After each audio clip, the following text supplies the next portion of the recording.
नमस्कार दोस्तों, आपका स्वागत है आपके अपने चैनल स्टडी वाइंस ऑफिशियल पर।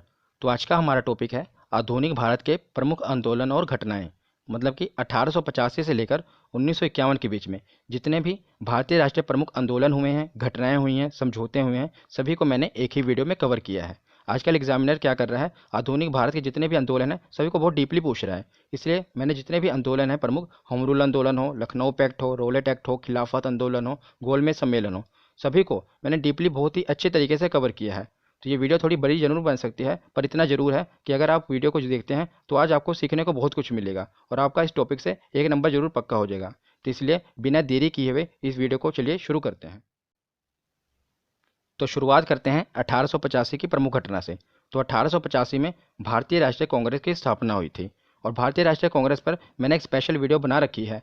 अगर आपने उसे अभी तक नहीं देखा तो मैं आई बटन में उस वीडियो का लिंक दे दूंगा। आप इस वीडियो के खत्म होने के बाद आई बटन पर क्लिक करके उसे जरूर देख लेना। मैंने उसमें कांग्रेस के जितने भी अधिवेशन हैं सभी को कवर किया है। तो इसमें भी मैं कांग्रेस के बारे में थोड़ा बता देता हूँ। तो भारतीय राष्ट्रीय कांग्रेस की स्थापना अगर एग्जैक्ट डेट पूछी जाए तो 28 दिसंबर 1885 को इसकी स्थापना हुई थी और इसके संस्थापक थे एलन ऑक्टेवियन ह्यूम, जिन्हें एओ ह्यूम भी कहा जाता है, और ये स्कॉटलैंड के निवासी थे।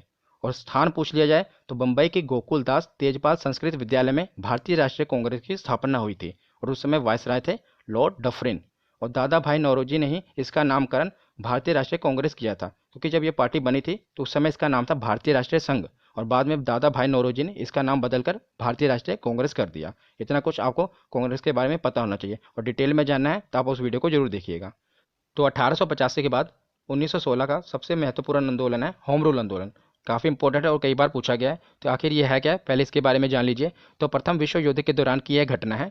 प्रथम विश्व युद्ध के आरंभ होने पर भारतीय राष्ट्रीय कांग्रेस के जो नरमपंथी दल था उन्होंने ब्रिटेन की सहायता करने का निर्णय लिया। इसके पीछे ये कारण था कि अगर भारत ब्रिटेन का साथ देगा तब विश्व युद्ध के खत्म होने के बाद जो ब्रिटेन है भारत को आज़ाद कर देगा। परंतु जल्दी कांग्रेस को यह पता चल गया कि जो अंग्रेजी सरकार है ऐसा नहीं करेगी, तो उन्होंने इसी के बीच होम रूल आंदोलन शुरू कर दिया। तो होम रूल आंदोलन कहाँ से प्रभावित है, ये कई बार पूछा गया है। तो होम रूल आंदोलन जो है वो आयरलैंड के होम रूल आंदोलन से प्रभावित था और इसे दो लोगों ने शुरुआत की थी। सबसे पहले इसकी बाल गंगाधर तिलक ने और एनी बेसेंट ने। तो बाल गंगाधर तिलक ने इसकी शुरुआत पुणे के बेलगांव से की थी और एनी बेसेंट ने मद्रास से की थी। कई बार पूछा गया है कि बेलगांव से किसी ने शुरुआत की, तो बाल गंगाधर तिलक ने। इसे आप इजीली याद भी कर सकते हैं। देखिए बेलगांव और बाल, इसकी शुरुआत देखिए ना, बेल और बाल एक ही तरह से शुरू हो रहे हैं, तो इससे आप इसे याद रख सकते हैं इजीली।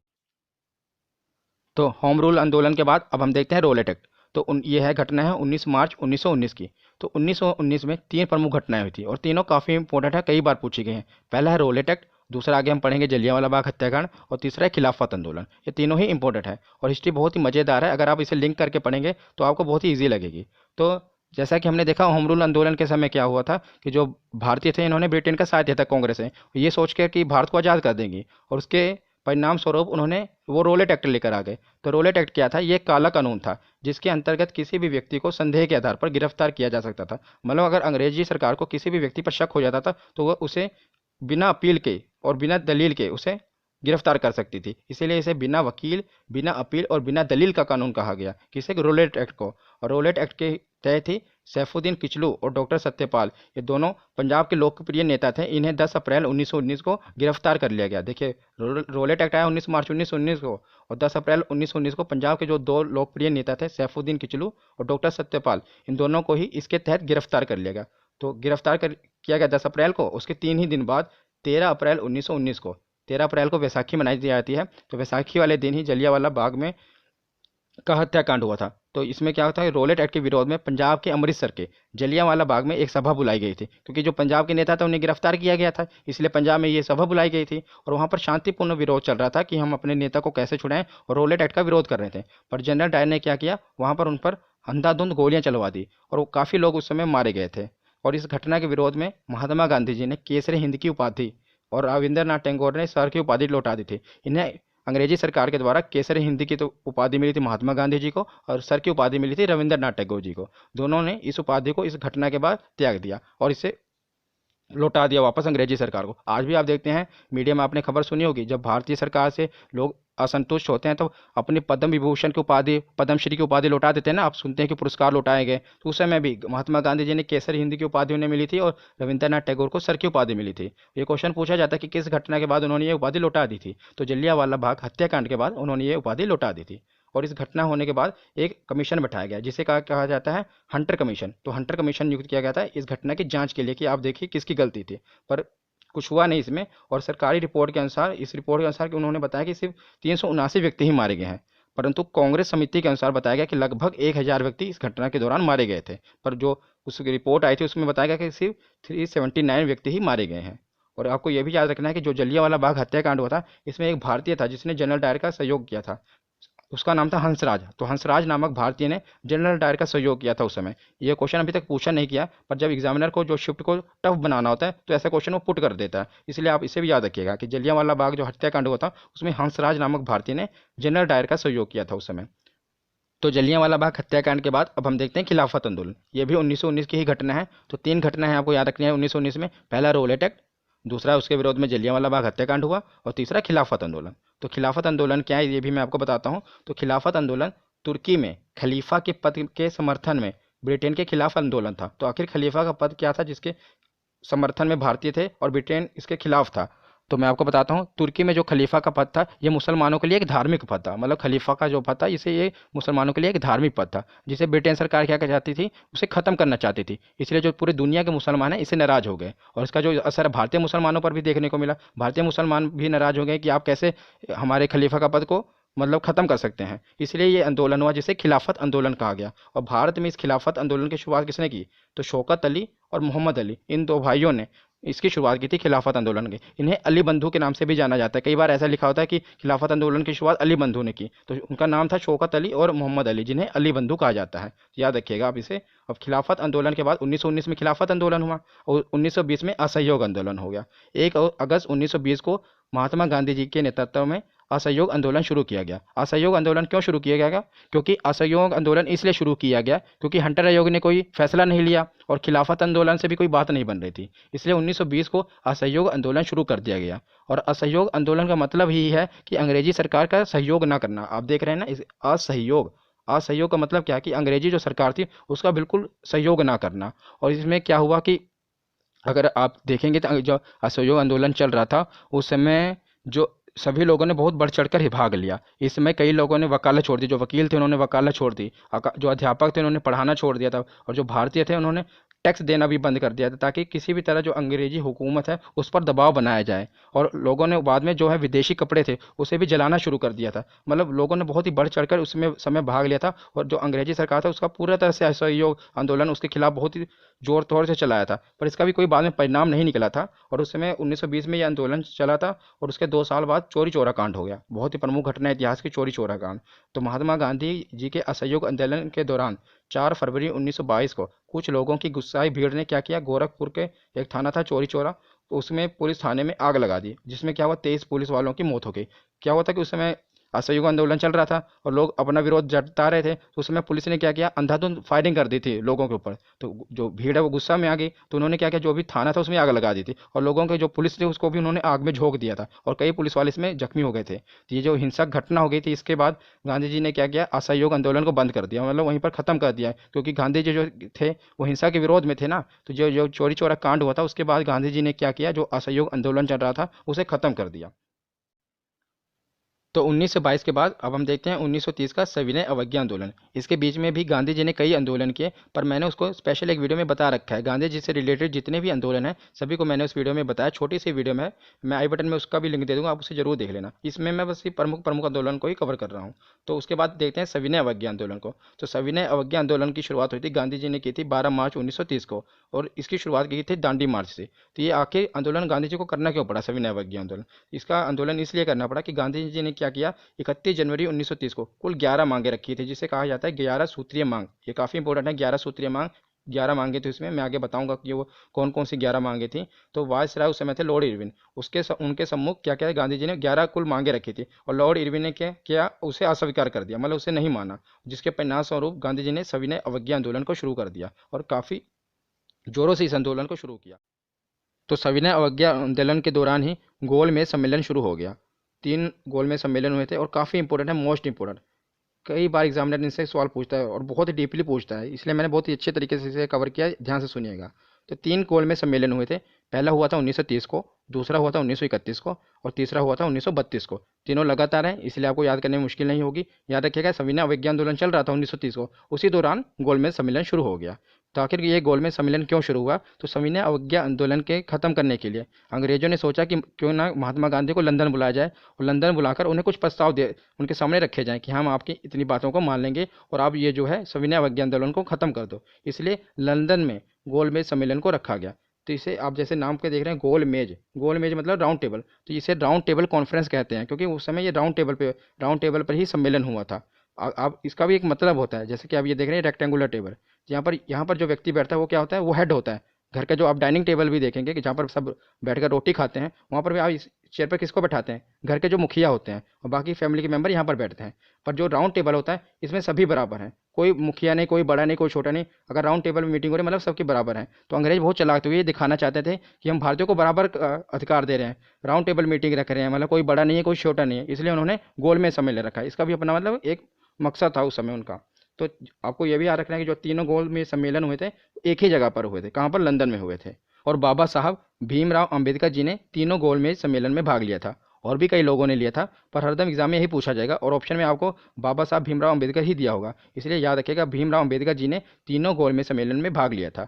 और जो तीनों गोलमेज सम्मेलन थे, उस समय इंग्लैंड का एक ही प्रधानमंत्री था जिसका नाम था रैमजे मैकडोनाल्ड। याद रखिएगा कौन? Ramsay MacDonald. तो तीनों गोलमेज सम्मेलन कहाँ हुए थे? लंदन में हुए थे।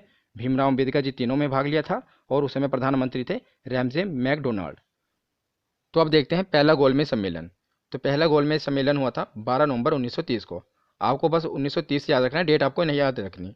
और ये कहाँ पर हुआ था? तो सेंट जेम्स पैलेस, जो कि लंदन में है, वहीं पर पहला गोलमेज सम्मेलन हुआ था। और उस समय वायसराय कौन थे? तो लॉर्ड इरविन वायसराय थे उस समय। और भारतीय राष्ट्रीय कांग्रेस और महात्मा गांधी जी ने इसमें भाग नहीं लिया था, क्योंकि 1930 में क्या चल रहा था? सविनय अवज्ञा आंदोलन चल रहा था, सभी अंग्रेजों के विरोध थे, तो कैसे उसमें भाग लेंगे? इसलिए कांग्रेस ने और महात्मा गांधी जी ने इसमें भाग नहीं लिया था। और भाग किसने लिया था? तो मुस्लिम लीग के नेता मोहम्मद अली जिन्ना, आगा खां और मोहम्मद अली, इन तीनों ने उसमें भाग लिया था। तो पूछा जाता है कि मुस्लिम लीग के किस नेता ने भाग लिया था, तो ऑप्शन में दिया होगा, तो आपको याद रखिएगा मोहम्मद अली जिन्ना, आगा खां और मोहम्मद अली, इन्होंने उसमें भाग लिया था। और दलित वर्ग के नेता बाबा साहब भीमराव अंबेडकर जी ने भी इसमें भाग लिया था, क्योंकि मैंने शुरुआत में ही आपको बताया ना कि बाबा साहब भीमराव अंबेडकर ने तीनों गोल में सम्मेलन में भाग लिया था, तो इस समय भी वो दलित वर्ग के नेता के रूप में गए थे वहाँ पर। तो बाबा साहब भीमराव अंबेडकर ने भाग लिया था इसमें, याद रखिएगा। पर कांग्रेस और महात्मा गांधी ने भाग नहीं लिया था प्रथम गोल में सम्मेलन में। तो प्रथम गोलमेज सम्मेलन के बाद अब हम देखते हैं गांधी इरविन समझौता। तो जो पहला गोलमेज सम्मेलन था वो अंग्रेजों ने क्यों रखा था? ताकि गांधी जी को बुलाया जाए और उनसे कुछ जो लुभावने प्रस्ताव उन्हें दिया जाए और उसके बाद उन्हें कहा जाए कि जो आप सविनय अवज्ञा आंदोलन कर रहे हैं इसे खत्म कर दीजिए। पर गांधी जी जब वहां पर पहुंचे ही नहीं, तो जो गोलमेज सम्मेलन का उसका मतलब कोई मतलब नहीं रह गया। इसलिए उसके बाद उसके ठीक ही बाद गांधी इरविन समझौता हुआ। तो गांधी इरविन समझौता महात्मा गांधी और वायसराय, उस समय का वायसराय कौन था? मैंने बताया था ना, लॉर्ड इरविन था। तो उसी के बीच में ये समझौता हुआ, जिसे महात्मा गांधी का और इरविन के बीच में समझौता, इसलिए इसे गांधी इरविन समझौता कहा गया। तो उसमें लॉर्ड इरविन ने कुछ शर्तें रखी थी। पहली शर्त थी कि सविनय अवज्ञा आंदोलन को समाप्त किया जाए। दूसरी शर्त थी कि कांग्रेस जो है दूसरे गोलमेज सम्मेलन में भाग लेने लंदन आए। और तीसरी शर्त थी कि जो ब्रिटिश सरकार का बहिष्कार किया जा रहा है, मतलब जो वहाँ का उनके सामान का बहिष्कार किया जा रहा है, वो ना किया जाए। तो ये 3 शर्तें लॉर्ड इरविन ने महात्मा गांधी के समक्ष रखी। तो महात्मा गांधी जी ने भी इसके बदले में क्या, वही अपनी 11 सूत्रीय मांग, 11 मांगे रखी थी। अगर आप अब मेरी ये 11 मांगों को मान लोगे तो मैं जो है सविनय अवज्ञा आंदोलन को खत्म कर दूंगा और दूसरे गोलमेज सम्मेलन में भी भाग लूंगा। पर उस समय अंग्रेजों ने क्या कहा कि हामी भर दी कि हाँ, हम आपकी 11 मांगों के मान लेंगे और आप दूसरे गोलमेज सम्मेलन में भाग लेने के लिए आ जाइए। पर बाद में उन्होंने इस मांग को माना नहीं और बाद में महात्मा गांधी जी ने भी तीसरे गोलमेज सम्मेलन में भाग नहीं लिया और फिर से सविनय अवज्ञा को आंदोलन को शुरू कर दिया। मैं आगे आपको बताऊंगा, बस आप इतना समझिए कि उस समय उसने हामी भर दी और गांधी और इरविन के बीच में ये समझौता हो गया कि गांधी जी दूसरे गोलमेज सम्मेलन में भाग लेंगे। तो अब हम देखते हैं, पहले 11 सूत्रीय मांग देख लेते हैं, क्योंकि ये काफ़ी इंपॉर्टेंट है। एग्जाम में कैसे पूछा जाएगा मैं आपको वो भी बता देता हूँ। कुल 11 मांग है जो गांधी जी ने उसमें इरविन के समक्ष रखी थी। और एग्जाम में आपको क्या होगा, 4 ऑप्शन आएंगे, उसमें से 3 मांगे होंगी और एक मांग है जो गांधी जी ने नहीं रखी होगी। और आपसे यही पूछा जाएगा कि इसमें कौन सा गलत कथन है। तो आप कैसे पता लगाएंगे? अगर आपको 11 सूत्रीय मांग पता होगी तभी ना। तो पहली मांग गांधी जी ने रखी थी लॉर्ड इरविन के सामने कि पूर्ण रूप से शराब पर प्रतिबंध कर दिया जाए, शराब को बंद कर दिया जाए, बैन कर दिया जाए। दूसरी मांग थी कि विनिमय की दर घटाकर 1 शिलिंग 4 पैसा कर दी जाए। तीसरी मांग थी जो भूमि लगान है आधा हो और उस पर काउंसिल का नियोजन रहे। चौथी मांग थी कि जो नमक पर कर लग रहा है इसे समाप्त कर दिया जाए। पांचवी मांग थी कि जो सेना संबंधी व्यय है उसे कम से कम 50% की कमी हो, मतलब सेना पर ज़्यादा खर्चा ना हो। और छठवीं मांग थी कि जो बड़ी बड़ी सरकारी नौकरियों का वेतन है उसे आधा कर दिया जाए। और सातवीं मांग थी कि जो विदेशी वस्त्रों की आयात पर जो निषेध कर लगे, जो आयात हो रहा है विदेशी वस्त्रों पर उस पर एक कर लगाया जाए जिसका नाम रखा है निषेध कर लगे। और आठवीं जो मांग थी वो थी कि भारतीय समुद्री तट पर केवल भारतीय जहाज़ों के लिए सुरक्षित रहे, मतलब जो भारतीय जहाज है उनके लिए सुरक्षित किया जाए उसे, और इसके लिए कानून का निर्माण हो। और नौवीं मांग थी कि जो सभी राजनीतिक बंदी हैं उन्हें छोड़ दिया जाए, मतलब जिन्हें को भी अंग्रेजी सरकार ने क्या किया बंदी बनाकर रखा हुआ राजनीतिक लोगों को उनको छोड़ दिया जाए। और 10वीं मांग थी कि गुप्तचर पुलिस हटा दी जाए अथवा उस पर जनता का नियंत्रण रहे। मतलब अंग्रेजों ने क्या किया था ना, आपको पता है रोलेट एक्ट लगाया था, मतलब किसी को भी शक के आधार पर गिरफ्तार कर दिया जाए, जिसे गुप्तचर पुलिस कहा गया था। उसे उन्होंने गांधी जी ने कहा इसको हटा दिया जाए। और 11वीं मांग थी कि आत्मरक्षा के लिए हथियार की अनुमति दी जाए, कि अगर किसी भी व्यक्ति को अपनी रक्षा के लिए हथियार रखने की अनुमति दी जाए। ये कुल 11 मांगे थी जो उस समय गांधी जी ने इरविन के समक्ष रखी थी, इसलिए आपको इसे पता होना चाहिए। तो अब हम देखते हैं दूसरा गोलमेज सम्मेलन। तो दूसरा गोलमेज सम्मेलन हुआ था 1931 को। तो गांधी इरविन के बीच में समझौता हुआ, तो उसके समझौते के तहत क्या करना था कि गांधी जी को इस सम्मेलन में भाग लेना था। तो गांधी जी ने इस सम्मेलन में भाग लिया था। तो ये कहाँ पर हुआ था, तो सेंट पॉल पैलेस जो कि लंदन में है, क्योंकि तीनों सम्मेलन कहाँ पर हुए थे, तो लंदन में ही हुए थे। और उसमें वायसराय कौन था, तो लॉर्ड लिनलिथगो उस समय वायसराय था। पहले सम्मेलन में कौन वायसराय था, लॉर्ड इरविन, और दूसरे में लॉर्ड लिनलिथगो। तो कौन कौन से सदस्य ने इसमें भाग लिया था, तो मुस्लिम लीग की तरफ से मोहम्मद अली जिन्ना आए थे, और दलित वर्ग के नेता बाबा साहब भीमराव अम्बेडकर, इन्होंने तो तीनों ही सम्मेलन में भाग लिया था। और सबसे महत्वपूर्ण क्या है कि कांग्रेस की तरफ से प्रतिनिधि कौन आए थे, महात्मा गांधी। और महात्मा गांधी जी एस राजपूताना नामक जहाज से लंदन आए थे। एसएससी में कई बार पूछा गया है कि महात्मा गांधी जी किस जहाज से लंदन आए थे दूसरे गोलमेज सम्मेलन में भाग लेने के लिए, तो याद रखिएगा एस राजपूताना जहाज से। और जब महात्मा गांधी जी लंदन आए थे तो एक फ्रैंक मॉरिस अंग्रेज व्यक्ति था, उसने गांधी जी को अर्धनग्न फकीर कहा था उस समय। याद रखिएगा, ये भी पूछा गया है कि गांधी जी को अर्धनग्न फकीर किसने कहा था, तो फ्रैंक मॉरिस ने। जब गांधी जी दूसरे गोलमेज सम्मेलन में भाग लेने के लिए लंदन आए थे तो उस समय फ्रैंक मॉरिस ने गांधी जी को अर्धनग्न फकीर कहा था। तो दूसरे गोलमेज सम्मेलन के बाद अब हम देखते हैं तीसरा गोलमेज सम्मेलन। ये इतना इंपॉर्टेंट नहीं है क्योंकि पूछा नहीं जाता, बस आप इसकी डेट याद रखिएगा। जो पहला 30 में हुआ था, दूसरा 31 में, ये 32 में हुआ, लंदन में ही था। तो उसके बाद जब दूसरे गोलमेज सम्मेलन के बाद जब गांधी जी ने भाग लिया, पर जो 11 सूत्रीय मांग रखी थी गांधी जी ने, उसको अंग्रेजी सरकार ने माना नहीं। उन्होंने बस इसलिए हमें भर दिया था ताकि गांधी जी गोलमेज सम्मेलन में भाग ले, पर जब उन्होंने माना नहीं तो कांग्रेस ने उसके बाद इसका भी बहिष्कार कर दिया। और मतलब फिर ये क्या हुआ, यह सम्मेलन भी पूरी तरह से असफल रहा इसमें, क्योंकि कांग्रेस ने भाग ही नहीं लिया, महात्मा गांधी जी ने भाग ही नहीं लिया। और उन्होंने फिर से जो सविनय अवज्ञा आंदोलन को थोड़े समय के लिए स्थगित किया था, उन्होंने फिर से उसकी शुरुआत की थी। तो यहाँ पर तीनों गोलमेज सम्मेलन खत्म होते हैं। अब उसके बाद हम देखते हैं पूना समझौता। तो पूना समझौता क्या है, जैसे 1930, 31, 32 तीनों सम्मेलन हुए, तो 1932 में क्या हुआ, पूना समझौता। क्योंकि महात्मा गांधी जी ने जब सविनय अवज्ञा आंदोलन दोबारा शुरू किया तो अंग्रेजों ने क्या किया, उन्हें जेल में डाल दिया। कहाँ के जेल में, तो यरवदा जेल, ये पुणे में है, वहाँ पर महात्मा गांधी जी को बंद कर दिया गया। तो उसी समय महात्मा गांधी जी और भीमराव अम्बेडकर जी के बीच में एक समझौता हुआ था जिसे पूना समझौता कहा जाता है। ये भी महत्वपूर्ण है। अभी जो आरआरबी के पेपर चल रहा है एनटीपीसी का, उसमें ये पूछा गया था कि जो पूना समझौता हुआ है ये किसके बीच में हुआ था, तो याद रखिएगा महात्मा गांधी और भीमराव अम्बेडकर जी के बीच में पूना समझौता हुआ था। कहाँ पर, यरवदा जेल में, क्योंकि उस समय गांधी जी को यरवदा जेल में बंद किया गया था। और इसका परिणाम क्या निकला, क्योंकि मतलब कि जो समझौता हुआ अम्बेडकर जी के बीच में और महात्मा गांधी जी के बीच में, इसका परिणाम क्या निकला, तो क्या हुआ, जो केंद्रीय विधानमंडल में दलित वर्ग के लिए जो सुरक्षित रिजर्व सीटें होती हैं उसे 18% बढ़ा दिया गया। आज भी आप देखते हैं ना कि लोकसभा राज्यसभा में एससी कास्ट हो या एसटी जाति के लिए वहाँ पर रिजर्व सीटें होती हैं, तो उस समय भी केंद्रीय विधानमंडल में दलित वर्ग के लिए सुरक्षित सीटों को 18% बढ़ा दिया गया। और जो प्रांतीय विधानमंडल था उसमें पहले दलित वर्ग की 71 सीटें थी, 71 थी, और जिसे बढ़ाकर 148 कर दिया गया। दोनों याद रखिएगा, पुनः समझौता। तो पुनः समझौता के बाद ये हुआ था अपना 1932 को। उसके बाद हम आते हैं सीधा 1940 में। तो 1940 में पाकिस्तान की मांग उठ पड़ी। तो पाकिस्तान की मांग किसने की, तो 24 मार्च 1940 को लाहौर का अधिवेशन हुआ था। इसकी मैंने चर्चा की थी ना कांग्रेस के अधिवेशन में, अगर आपने इस वीडियो को नहीं देखा जरूर देख लीजिएगा, मैंने सभी अधिवेशन की उसमें विस्तार से चर्चा की है। तो 24 मार्च 1940 को लाहौर अधिवेशन हुआ। मुस्लिम लीग ने इसमें पाकिस्तान की मांग की। मुस्लिम लीग के नेता कौन थे प्रमुख, मोहम्मद अपने जिन्ना साहब, उन्होंने ही इसकी मांग की कि हमें अलग पाकिस्तान चाहिए। तो उसके बाद 1947 को 3 जून 1947 को माउंट बेटन योजना आई। तो माउंट बेटन योजना के तहत उस समय वायसराय थे माउंट बेटन। तो 3 जून 1947 को वायसराय माउंट बेटन ने भारत के विभाजन की योजना रखी और उन्होंने भारत और पाकिस्तान को अलग कर दिया। तो भारत जो है 15 अगस्त 1947 को अपनी आज़ादी मनाता है और पाकिस्तान 14 अगस्त 1947 को अपनी आज़ादी मानता है। वो मानता है कि मैं 14 अगस्त 1947 को आज़ाद हुआ था पाकिस्तान।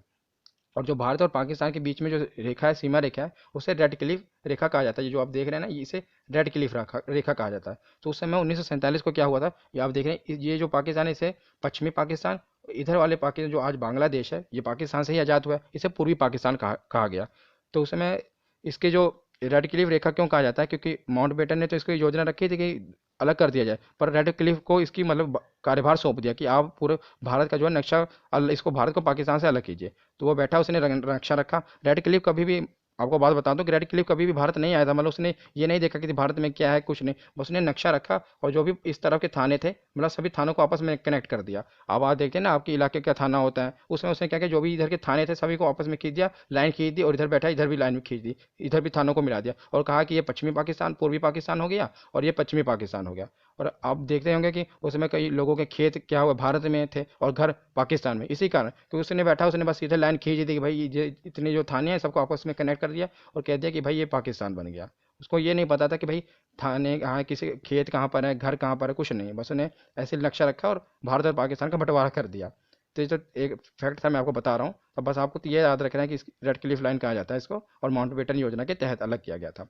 उसके बाद आखिर में सबसे इंपॉर्टेंट है भूदान आंदोलन, ये भी काफ़ी इंपॉर्टेंट है। और 1951 को विनोबा भावे ने भूदान आंदोलन शुरू किया था। तो उन्होंने ये भूदान आंदोलन क्या है इसके बारे में बताता हूँ। तो जब भारत आज़ाद हुआ था, तो भारत की आज़ादी के बाद ये देखा गया था कि जो ज़्यादातर ज़मीनें थी वो ज़मींदारों के पास थी, क्योंकि उन्होंने कब्जा कर रखा था, और जो भारत के जो बेचारे किसान थे, गरीब थे, उनके पास कोई ज़मीन नहीं थी।